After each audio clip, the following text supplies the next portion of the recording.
श्रीमान मनोज जी ने कहा कि मैं कोटेशन को पढ़ाता हूं। मनोज जी, अगर इसी प्रकार के कोटेशन का इंटरप्रिटेशन आप जेएनयू में पढ़ाते होगे तो विद्यार्थियों की बुरी गत होगी। कोटेशन का रेफरेंस मान्यवर कई मायनों में बदलता है, मगर भौगोलिक स्थिति और राजधानी का अस्तित्व ये तो आज भी वही है। ये जो रिपोर्ट है वो इसलिए दिल्ली को पूर्ण राज्य बनाने के साथ सहमत नहीं थी कि दिल्ली राजधानी क्षेत्र है। मनोज जी जरा समझा दे सदन को कि आज क्या दिल्ली राजधानी नहीं है? आज दिल्ली की राजधानी का महत्व समाप्त हो चुका है। कोटेशन कुछ ऐसे होते हैं मनोज जी जो पृथ्वी के अंत तक सत्य सनातन होते हैं, बदलते नहीं। कुछ कोटेशन ऐसे भी होते हैं। मान्यवर, अब इसमें आप यहाँ पर ऐसा भाषण करेंगे कि आज दिल्ली की बारी है, कल उड़ीसा की है, आज दिल्ली की बारी है, कल आंध्र प्रदेश की है, आज दिल्ली की बारी है, कल फलाने राज्य की है। कोई संसद सदस्य ऐसी बातें सुन के अपना मत नहीं बदलेगा। राघव जी, आप जरा भी चिंता मत करिए। ऐसा नहीं है कि सिर्फ आप पढ़ सकते हैं, सभी लोग पढ़ सकते हैं, सभी लोग समझते हैं और सभी लोग चीज़ों को जानते भी हैं। सभी लोग जानते हैं कि इस प्रकार के बदलाव किसी राज्य में नहीं हो सकते, यूटी में ही हो सकते। मगर प्रॉब्लम इसमें राज्य और यूटी का नहीं है। हम है यूटी में, चुनाव यूटी के लड़े हैं और राज्य की पावर एंजॉय करनी है, इसका प्रॉब्लम है। मान्यवर, प्रॉब्लम का कोई जवाब भारत सरकार के पास नहीं है, दिल्ली की जनता के पास भी नहीं है, ये सदन के पास भी नहीं है। अपनी मानसिकता को ही बदलना पड़ेगा, सीमित करना पड़ेगा, संयत करना पड़ेगा, तब जाकर मान्यवर इसका रास्ता निकलेगा। मान्यवर, क्या हुआ बाद में? 91 से 2015 तक ऊपर नीचे कई बार एक दल की सरकार आई, कई बार विपक्ष की सरकार आई। मैं बहुत जिम्मेदारी के साथ यहां बताना चाहता हूं कि इस बिल से जो ट्रांसफर पोस्टिंग के सेवाओं के काम के लिए जो अधिकार का वर्णन किया गया है, ये सारे अधिकार प्रैक्टिस में यहीं पर वो ही चलते थे। 91 से लेकर 2015 तक मदन लाल खुराना जी मुख्यमंत्री रहे, फिर साहिब सिंह वर्मा बने, फिर थोड़े समय के लिए स्वर्गीय सुषमा स्वराज जी बनी, फिर थोड़े शीला दीक्षित जी बनी, मगर किसी से केंद्र सरकार से झगड़ा नहीं हुआ, किसी को नहीं हुआ, क्योंकि सब लोग विकास करना चाहते थे, सब पावर लेना नहीं चाहते थे। मान्यवर, उस वक्त कई बार कांग्रेस की सरकार थी और हमारी सरकार ऊपर रही, कई बार हमारी सरकार नीचे थी, ऊपर कांग्रेस की सरकार रही। ट्रांसफर पोस्टिंग के लिए कभी झगड़ा नहीं हुआ। उस वक्त यही व्यवस्था से निर्णय होते थे और किसी मुख्यमंत्री को कोई तकलीफ नहीं थी। मगर 2015 में एक आंदोलन के आधार पर बनी हुई सरकार है और फिर जो बताया कई सदस्यों ने कि केंद्र सरकार पावर हाथ में लेना चाहती है। भैया, केंद्र सरकार को पावर हाथ में लेने की जरूरत नहीं है। 130 करोड़ की जनता की कृपा से हमें पावर भारत की जनता ने ही दे दिया। ये अधिकार हमें भारत की जनता ने दिया और कई राज्यों में, पूर्ण राज्यों में भारतीय जनता पार्टी की पूर्ण बहुमत की सरकार चल रही है। कोई पावर लेने की जरूरत नहीं है। एक बिल हम लाए हैं पावर केंद्र में लाने के लिए नहीं, केंद्र ने दिए हुए पावर पर दिल्ली यूटी की सरकार अतिक्रमण करती है, इसको वैधानिक रूप से रोकने के लिए ये बिल लेकर हम आए। मान्यवर, शब्दों के श्रृंगार से असत्य को सत्य नहीं बनाया जा सकता। लंबे चौड़े ऑक्सफोर्ड की डिक्शनरी के सुंदर सुंदर अंग्रेजी शब्दों से बोलने से असत्य सत्य नहीं हो जाता है। मान्यवर, मैं सबको बताना चाहता हूं कि कोई भी इसका विरोध करे अगर सत्य है कि 91 से लेकर 2015 तक यही व्यवस्था चलती थी, इसमें हमने कोई फर्क नहीं किया है। मान्यवर, मैं इसलिए बात करना चाहता हूं कि नई व्यवस्था आई। कई सदस्यों ने कहा, मैं तो तब बोलना नहीं चाहता मगर कहा है इसलिए सिर्फ रिपीट करता हूं कि अराजकता फैलाने का काम दिल्ली में शुरू हो गया है। मान्यवर, शासन व्यवस्था के एक फ्रेमवर्क में चलना पड़ता है। अगर मैं मंत्री हूं तो मेरे मंत्री के नाते अधिकार है तो दायित्व भी है। मैं किसी और के अधिकार का हनन नहीं कर सकता। मान्यवर, कई बार ऐसी व्यवस्था, मैं बाद में बात करूंगा, अभी चिदम्बरम जी खड़े हो गए थे, वो होम मिनिस्टर थे, तब क्या हुआ था और उन्होंने फाइल पर क्या लिखा है वो भी है मेरे पास, मैं बताऊंगा। इससे दिल्ली के अधिकारों का किसी ने हनन किया है, दिल्ली की असेंबली का किसी ने हनन किया अधिकारों का, तो मान्यवर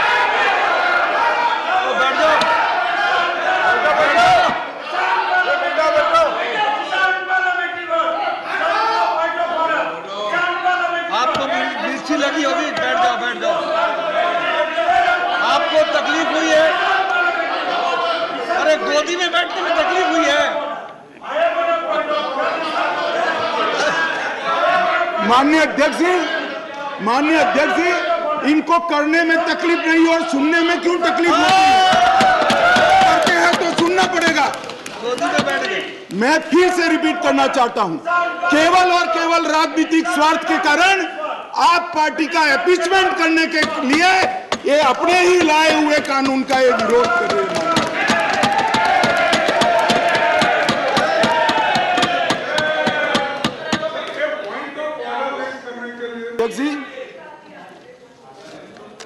यहां पर बहुत सारे सदस्यों ने बड़ी बड़ी दुहाइयां दी, संविधान की दुहाइयां दी, डेमोक्रेसी की दुहाइयां दी और अदालत के फैसले की सम्मान करने की दुहाइयां दी। माननीय अध्यक्ष जी, मैं इनको बहुत विनम्रतापूर्वक कहना चाहता हूं। मैं सबसे पहले अदालत के फैसले की बात करता हूं। अदालत के फैसले की अवमानना तब होती है तब अदालत ने किसी भी प्रकार का स्थगन आदेश दिया है। इसमें स्थगन आदेश मांगा गया था, अदालत ने दिया नहीं। दूसरी बात, अदालत के फैसले की अवमानना तब होती है जब हम अदालत के फैसले के विरुद्ध कोई बिल लेकर आते हैं। यहाँ अदालत ने अपने फैसले में स्वयं कहा है कि दिल्ली संघ राज्य के लिए देश की संसद किसी भी प्रकार का कानून बना सकती है। और माननीय अध्यक्ष जी, मैं सर्वोच्च अदालत के प्रति अति विनम्रता रखते हुए बताता हूं कि कई फैसले ऐसे होते हैं जो न्याय की कानून की इंटरप्रिटेशन करते वक्त अदालत देती है, मगर आज की जनभावनाओं के अनुरूप वो नहीं पाए जाते हैं। तो इस आज़ादी से अब तक ढेर सारे इतने उदाहरण हैं जिसमें संसद ने अदालत के फैसलों को बदलने के लिए कानून लेकर आए, मगर इसमें तो एक केस भी नहीं है। माननीय अध्यक्ष जी, इस देश की संसद ने कई बार संविधान बदला। अदालत के फैसले की बात छोड़िए, अदालत के फैसले को न्यूट्रलाइज करने के लिए कई संविधान के पैराग्राफ जोड़े गए हैं माननीय अध्यक्ष। और ये संसदीय परंपरा है जिसको अदालतों ने भी स्वीकार किया है। और पहला संविधान संशोधन तो तब हुआ जब पार्लियामेंट भी नहीं बनी थी मान्यवर। कॉन्स्टिट्यूएंट असेंबली ने पहला संविधान संशोधन पारित किया था, तब से संविधान बदलने की प्रक्रिया चली है। और मैं आपको बताता हूं भाई, हम संविधान में बदलाव इमरजेंसी डालने के लिए नहीं लाए हैं। हम संविधान में बदलाव उस वक्त की तत्कालीन राष्ट्रपति की सदस्यता जो चली गई थी, इसको पुनर्जीवित करने के लिए नहीं लाए हैं। और इमरजेंसी डालकर लाखों डेमोक्रेटिक कार्यकर्ताओं को जेल में अरे खड़गे जी सुनिए, मैं धैर्यपूर्वक सुना हूं। कांग्रेस को लोकतंत्र पर बोलने का कोई अधिकार नहीं है। आप क्या बात करते हो लोकतंत्र की?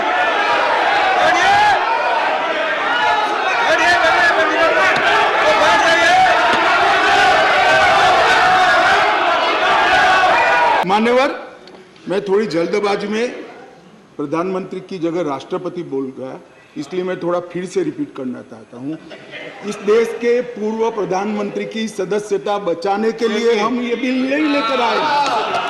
ये बिल संविधान की भावनाओं को संभालने के लिए हम लेकर आए और मान्यवर इमरजेंसी डाली गई।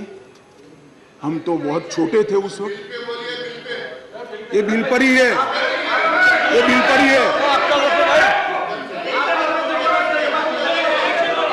भैया। डिस्कस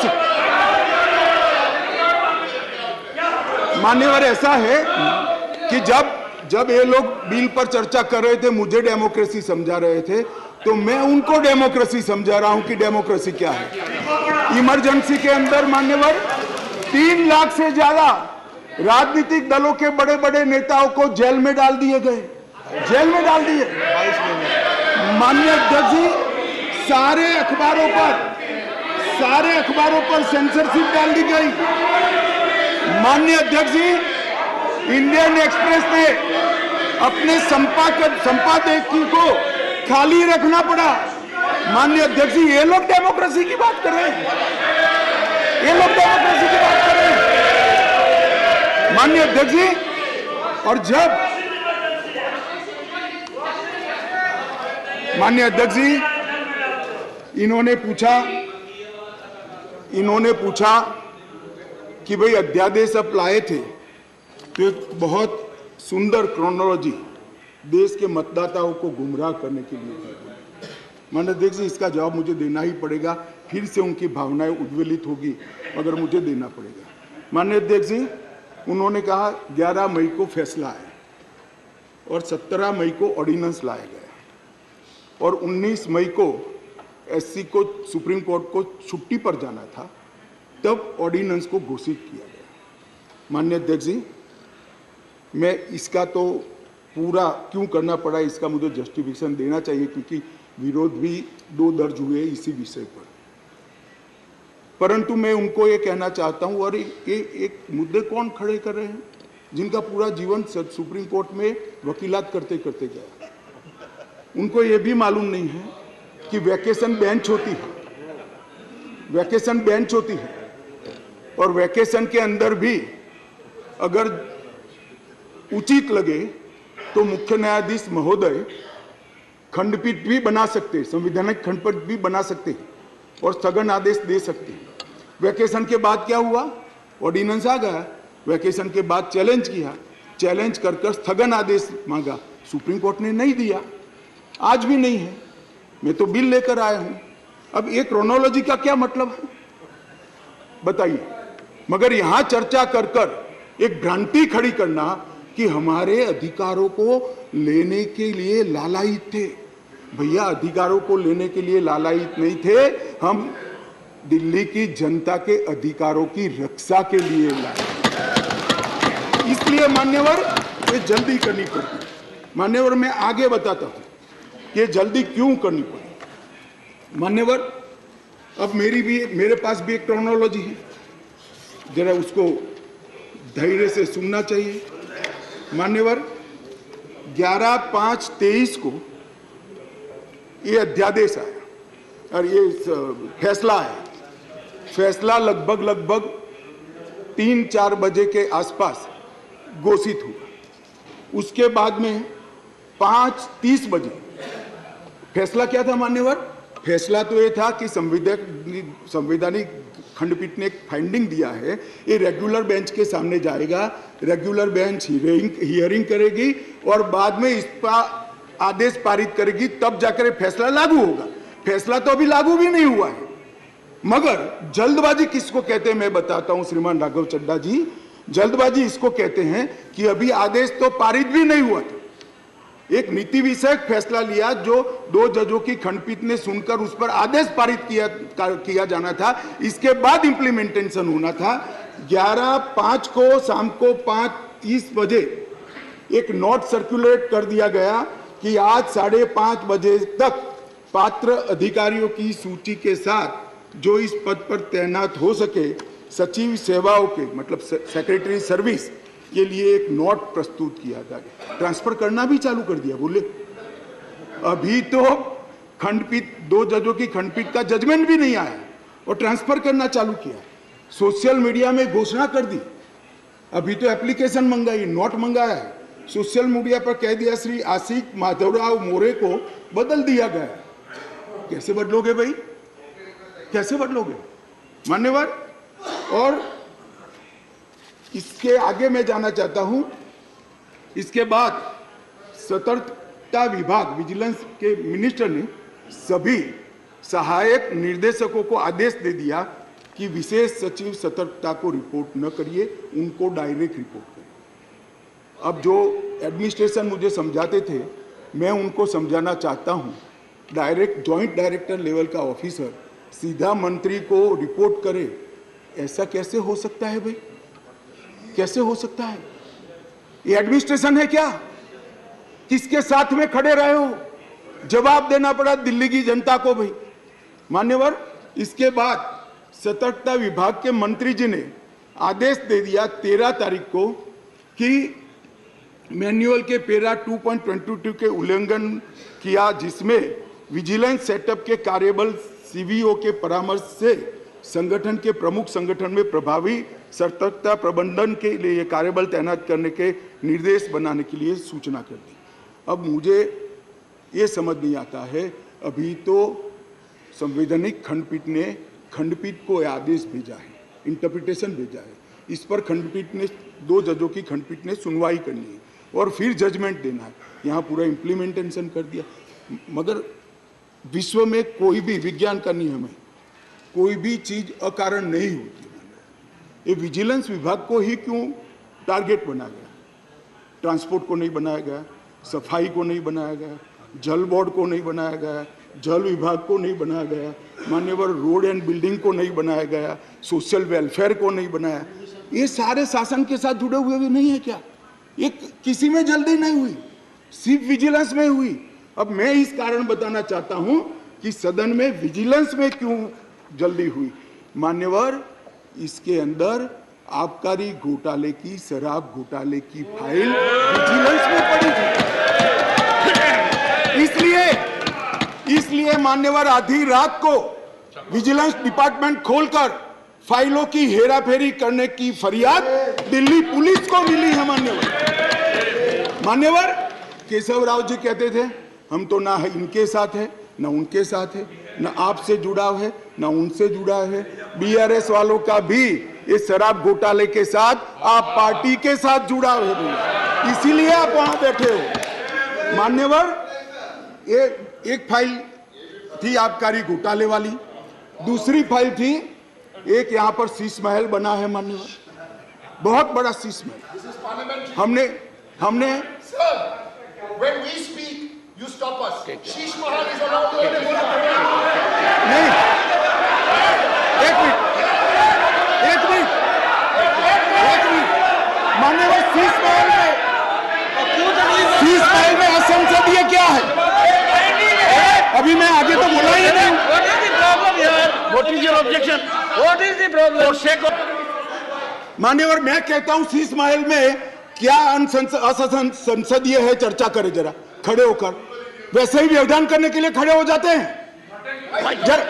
जरा समझाइए।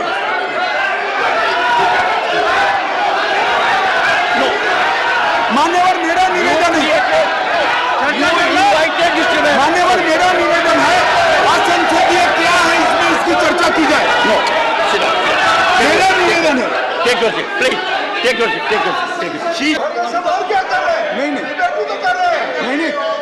नहीं, एक सेकंड। मान्यवर, खड़गे साहब की बात सही है, चिल्लाना शब्द निकाल दीजिए। बार बार रिपीटेशन के साथ इसको आप दोहरा रहे हो, इसलिए मैं बता रहा हूं बस। खड़गे साहब की बात सही है सर। मान्यवर, अब ये विधानसभा के अधिकारों की बात करते हैं। हम सब ये सम्मानीय सदन के सदस्य हैं। सदन जब राष्ट्रपति महोदया आहूत करती है, बाद में इसका सत्रावसान होता है। ये संविधान की एक बनाई हुई सदन को चलाने की कार्यरीति है। इस पूरे देश में एक ही असेंबली है जिसका सत्रावसान ही नहीं हुआ ना, सत्रावसान होता ही नहीं। स्पीकर साहब सदन को मुलतवी कर देते और फिर जब बोलाना है, राजनीतिक भाषण करना है, तब सदन को बुलाकर 3 घंटे चलाकर फिर से बंद कर देते। दिल्ली असेंबली ऐसी है जिसका आज तक सत्र अवसान ही नहीं हुआ है। मान्यवर, आप मुझे बताइए ऐसे चल सकता है? माननीय अध्यक्ष जी, विधानसभा के rules of procedure and conduct of business 1997 के नियम 70 में विधानसभा अध्यक्ष को सदन को स्थगित करने का अधिकार दिया है। ये अधिकार इस तरह से देश के किसी भी असेंबली के स्पीकर ने नहीं उपयोग किया है। मैं इस पर कोई टिप्पणी करना नहीं चाहता। अगर उचित है तो कांग्रेस पार्टी ने जरूर इसका समर्थन करना चाहिए कि भाई विधानसभा को या संसदों को स्थगन कर ही चलाना, कभी सत्रावसान नहीं करना, वो सेशन में ही रहेंगे। अब सेशन में ही रहेंगे तो कानून कैसे बनाओगे? अब कैबिनेट बुला ही नहीं सकते। इसलिए क्या स्थिति है समझिए साहब, 2020 में सत्र की संख्या कितनी हुई दिल्ली के? 1 बजट सत्र। 2021 में कितनी? 1 बजट सत्र। 2022 में कितनी बार सदन बुलाया गया है? 1 बार बजट सत्र। 2023 में कितनी बार सदन बुलाया गया? 1 बार बजट सत्र। उसके अलावा असेंबली की जरूरत ही नहीं है। इसके अलावा मान्यवर असेंबली की जरूरत ही नहीं है। ये किस तरह से असेंबली चला रहे हैं मान्यवर? मान्यवर कैबिनेट के अधिकारी की दुहाई दे रहे हैं। 2022 में 6 कैबिनेट बैठक सिर्फ हुई है, 1 साल में सिर्फ 6।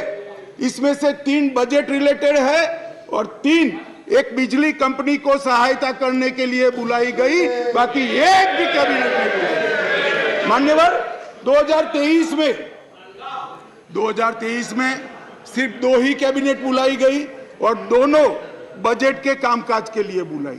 अब आप क्या भैया कैबिनेट का दुहाई देते हो, क्या अधिकार का दुहाई देते हो? ना कैबिनेट मिलती है, ना सदन मिलता है और हमें डेमोक्रेसी पढ़ाते हो भाई। ऐसा कभी नहीं होता भाई।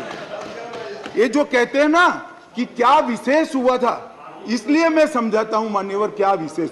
मान्यवर IRTS, AIIMS, Delhi metro, IIT Delhi, UR जैसे ढेर सारे योजनाओं का क्लियरेंस न मिलने के कारण ये इंस्टीट्यूशन और ये डेवलपमेंटल काम दिल्ली की जनता को नहीं मिल पा रहे हैं। वो राजनीतिक रूप से रोक कर बैठे हैं।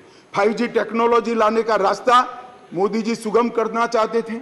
हमारे अश्विनी भाई बार बार पत्र लिखते हैं। 2016 से झगड़ा चल रहा है मगर इस पर कार्यवाही नहीं करी और ट्रांसफर पोस्टिंग के लिए इनको सुप्रीम कोर्ट में जाने का समय है। मगर 5G टेक्नोलॉजी को इंस्टॉल करने के लिए जो सहायता चाहिए भारत सरकार को, वो करने का समय नहीं है। मगर वो रूल्स को मानते नहीं थे, इसलिए रूल्स को एक्ट का हिस्सा बनाया गया है। 93 से रूल्स के हिसाब से दिल्ली चलती है। फुल स्टॉप कॉमा का फर्क नहीं है साहब इसमें। ट्रांजैक्शन ऑफ बिजनेस रूल 1993 जो है, जो कांग्रेस पार्टी ने बनाए थे, उसको ही हम एक्ट में आमेज किए हैं और इसलिए करने पड़े हैं कि एक ऐसी सरकार चुनकर आई जो रूल्स को मानती नहीं है, इसलिए एक्ट में डालना पड़ा। मान्यवर ये सारे अधिकार जो है, अधिकारों का बंटवारा है, कार्य विभाजन है और कार्य पद्धति है, ये सारी की सारी कांग्रेस पार्टी ने बनाई है। अगर कांग्रेस पार्टी में अंतरात्मा है तो इस बिल का समर्थन करना चाहिए। मैं तो आपकी चीज को लेकर खड़ा हूं, मगर ये नहीं करेंगे, मुझे मालूम है मान्यवर, क्योंकि उनको गठबंधन बचाना है,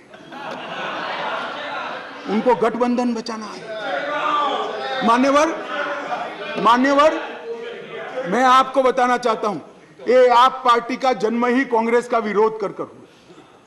लगभग 3 टन जितनी गाली कांग्रेस की सरकार को बोले और बोलकर सरकार में आए और आज अनधिकृत अधिकार प्राप्त करने के लिए कांग्रेस का समर्थन ले रहे हैं।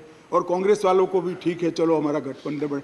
भाई मैं बताना चाहता हूं खड़गे साहब, जैसे ही आज शाम को ये बिल खत्म हुआ, पारित हुआ, केजरीवाल जी पलट जाएंगे, ठेंगा दिखाएंगे और कुछ नहीं होने वाला। तो उनका लक्ष्य हम नहीं है, कांग्रेस पार्टी है।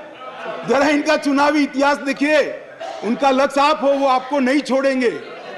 खैर, वो आपको देखना है। और माननीय अध्यक्ष जी, ये सारे लोग सिद्धांतों की मुझे दुहाई दे रहे थे। मैं पूछना चाहता हूं, तृणमूल कांग्रेस और कम्युनिस्ट पार्टी आज एक मंच पर है, किस सिद्धांत के तहत है? जरा बताइए तो मुझे, किस सिद्धांत के तहत है? पूरा जीवन एक तृणमूल कांग्रेस पार्टी का जन्म ही कम्युनिस्टों का विरोध करते हुए हुआ है। कांग्रेस पार्टी से वो इसलिए अलग हुए, कांग्रेस पार्टी से इसलिए अलग हुए कि नरसिम्हा राव जी ने कम्युनिस्ट पार्टी से हाथ मिला लिए और आज सत्ता प्राप्त करने के लिए वो इनके साथ बैठे। एक कांग्रेस पार्टी और कम्युनिस्ट पार्टी केरल में तो यूडीएफ एलडीएफ कर एक दूसरे की जान लेने पर आमादा है और वहां इलू इलू कर रहे हैं। माननीय अध्यक्ष जी, ये जनता दल, ये जेडीएस, माननीय अध्यक्ष जी, जेडीएस, ये नीतीश कुमार जी है। जेडीयू ये नीतीश कुमार जी है, जिनकी राजनीति चारा घोटाले का विरोध कर हुई। इनके राष्ट्रीय अध्यक्ष लल्लन सिंह जी कहते थे, मैं पान का बनवारी बन जाऊंगा मगर कांग्रेस पार्टी के साथ नहीं जाऊंगा, लालू के साथ नहीं जाऊंगा। मान्यवर, ये साथ में आ गए। साथ में क्यों आए?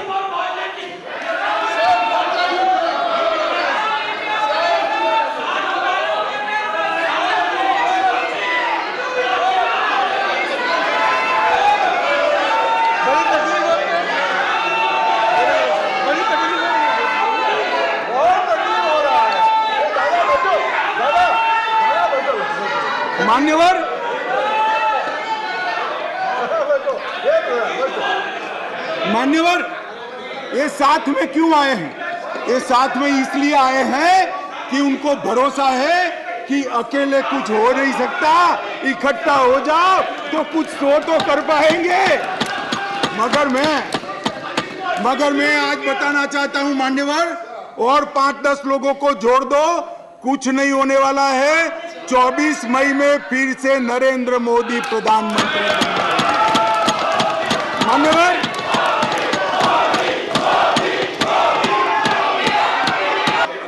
Your point of order sir. देखिए, जरा मुझे 2 मिनट चांस दीजिए बस। देखिए, शाह साहब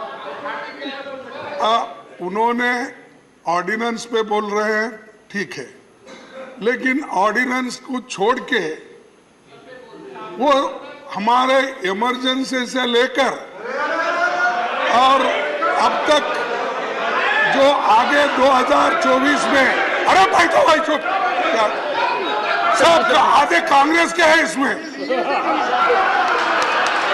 आधे कांग्रेस में है। देखिए, आप भी सब आप भी थे।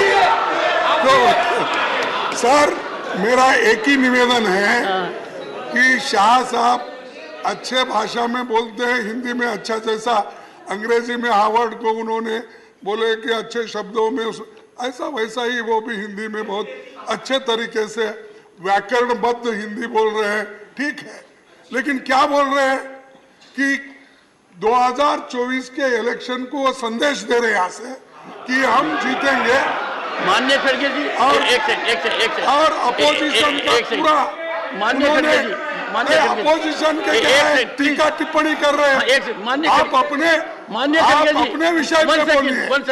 माननीय खड़गे जी, आप डिबेट में करीब पूरे समय रहे हैं, पर डिबेट में आप करीब पूरे समय रहे हैं, पर कुछ समय आप नहीं थे। मैं आपको कह सकता हूं कि आप रिकॉर्ड को देखिए, सभी सदस्यगण ने अपने भाषणों के अंदर जो आयाम अपनाया है उसका रिस्पॉन्स है। ये नहीं, ये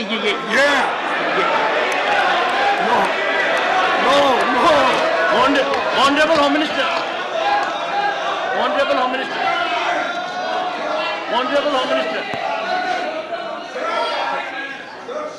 होम मिनिस्टर, खड़गे साहब मैं ध्यान रखता हूं, मैं ध्यान रखता हूं।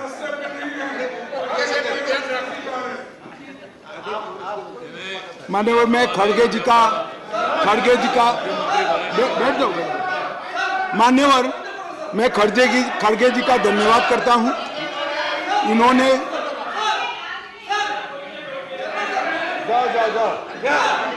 मान्यवर मैं खड़गे जी का धन्यवाद करना चाहता हूं कि इन्होंने मुझे सदन की उच्च परंपराओं का ध्यान दिलाया।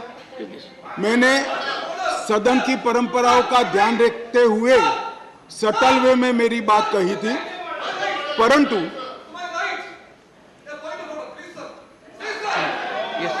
मान्यवर मैंने सटल वे में ही करी थी।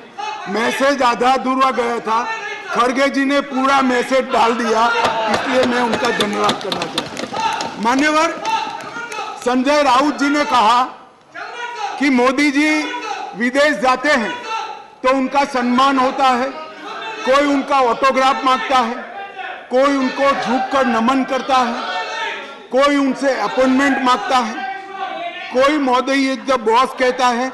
वो सम्मान मोदी जी का नहीं है, देश का सम्मान। मैं यही कहना चाहता हूं, हमारे मन में कोई मुगलता नहीं है कि नरेंद्र मोदी व्यक्ति का सम्मान है, ये नरेंद्र मोदी नाम के देश के प्रधानमंत्री का सम्मान। मगर इतने सारे देश के राष्ट्रपति, प्रधानमंत्री, राष्ट्राध्यक्ष भारत के प्रधानमंत्री को सम्मान देते हैं, इससे देखकर आप भी जरा देना चालू करो तो थोड़ा अच्छा दिखेगा। मान्यवर कम्युनिस्ट पार्टी के 2 सदस्यों ने मेरी पार्टी का उल्लेख देकर कहा कि मेरी पार्टी का आजादी के आंदोलन में कोई इतिहास नहीं है, हिस्सा नहीं। सुनिए, मगर मैं उनके एक व्यवहारिक जनरल नॉलेज पर क्वेश्चन उठाना चाहता हूं कि जो व्यक्ति का, मतलब इंस्टीट्यूशन के नाते कहता हूं, जो पार्टी का जन्म ही 1950 में हुआ हो, वो आजादी के आंदोलन में कैसे हिस्सा ले सकते हैं भैया? हमारी पार्टी का जन्म ही 1950 में हुआ, हम कैसे आजादी का आंदोलन लड़ेंगे? मान्यवर मगर कई ऐसे हमारे फाउंडर मेंबर थे, श्यामा प्रसाद मुखर्जी से लेकर कई सारे। आज बंगाल अगर भारत में है तो श्यामा प्रसाद मुखर्जी के कारण है, और अगर आज कश्मीर भारत में है तो श्यामा प्रसाद मुखर्जी के कारण। और मान्यवर ये कह रहे थे ये नागपुर से इशारा आता है, नागपुर से। ठीक है भाई, चलो 1 सेकंड के लिए मेरी बात मान लो, नागपुर से इशारा आता है, आपकी बात को मैं मान लेता हूं, मगर नागपुर तो भारत का हिस्सा है, रसिया या चीन नहीं है। आपकी पार्टी तो रसिया और चीन से इशारा लेती थी। मान्यवर ये मुझे क्या कह रहे हैं? कम्युनिस्ट पार्टी बात कर रही है देशभक्ति की, कम्युनिस्ट पार्टी देशभक्ति की बात कर रही है। मान्यवर इनको ये ठीक नहीं लगता। मान्यवर चिदंबरम साहब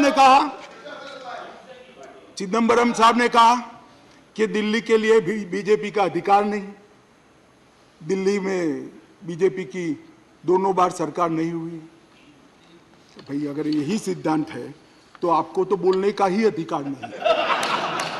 आपके तो ना संसद सदस्य है, ना धारासभा में कोई सदस्य है। हमारे कम से कम 7 संसद सदस्य भारतीय जनता पार्टी के, और यही थियरी को माने तो विपक्ष के नेता ने ढेर सारे राज्यों के लिए वो बोल ही नहीं पाए। यूपी के लिए नहीं बोल पाएंगे, बिहार के लिए नहीं बोल पाएंगे, बंगाल के लिए नहीं बोल पाएंगे, ओडिशा में नहीं बोल पाएंगे, नॉर्थ ईस्ट में। ये सदन का हर सदस्य देश के जर्रे जर्रे के लिए चप्पे बोल सकते। किस तरह से देश के गृह मंत्री को रिस्ट्रिक्ट करना चाहते हैं? मान्यवर मैं सदन का सदस्य हूं तो भी देश के किसी भी हिस्से के लिए चिंता करने का मेरा अधिकार है और संविधान दत्त अधिकार है। मान्यवर किस प्रकार की बात इतने सीनियर व्यक्ति करते हैं? मान्यवर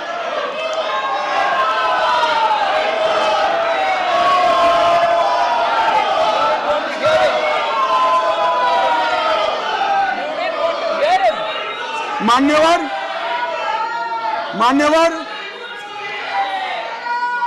मान्यवर मणिपुर के लिए भी मैंने सदन से पहले ही आपको पत्र लिखा है कि मणिपुर के लिए चर्चा के लिए मैं तैयार हूं। आज भी कहता हूं अभी 11 तारीख बाकी है, हमें कुछ छिपाना नहीं है। छुपाना आपको है जो चर्चा होने नहीं देते हो, आपको छुपाना है। और मैं कहता हूं मान्यवर 11 तारीख को चर्चा खड़गे जी कह दे, मैं कहता हूं इसी तरह से सुन नहीं पाएंगे मान्यवर, नहीं सुन पाएंगे। और इसीलिए मणिपुर पर चर्चा करने के लिए तैयार मान्यवर।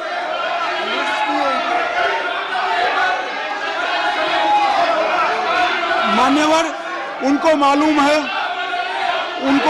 है कि बिजनेस एडवाइजरी कमेटी समय तय करती है।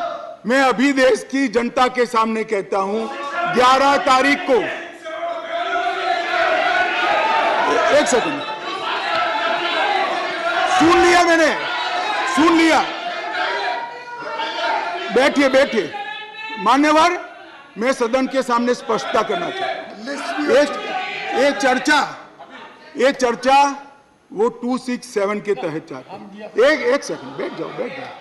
267 के तहत चाहते हैं जिसमें मतदान का प्रावधान है। मान्यवर, ये प्रावधान क्यों बना है? जब कोई सरकार बजट के तुरंत बाद अल्पमत में आ जाए और कोई बिल ही न लाए तो राज्यसभा में अविश्वास की दरखास्त का कोई प्रोविजन नहीं है, तो राज्यसभा में वोटिंग के साथ चर्चा हो, इसलिए रूल्स लाया गया है। यहाँ तो हम हर रोज बिल लेकर आते हैं, भाई गिरा दो बिल, बहुमत है, ये बिल गिरा दो, लो ये बिल ही गिरा दो, ये बिल गिरा दो। मान्यवर मुझे बताइए, देश की जनता देख रही है, क्या हासिल है वोटिंग से? क्या हासिल है? सवाल आप मणिपुर की स्थिति, मणिपुर की चिंता और सरकार ने उठाए गए कदम पर चर्चा करने चाहते हैं या वोटिंग से शो ऑफ स्ट्रेंथ करना चाहते हैं? और वोटिंग से शो ऑफ स्ट्रेंथ करनी है तो भी हम डरते नहीं है, इसी बिल में कर लीजिए, अभी दूध का दूध और पानी का पानी। मान्यवर 11 तारीख को चर्चा के लिए खड़गे साहब हाँ बोल दे, मैं सदन में चर्चा के लिए तैयार हूं। मान्यवर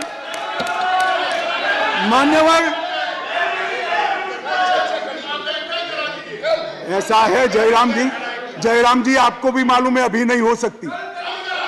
कल अविश्वास का प्रस्ताव है, आपको मालूम है।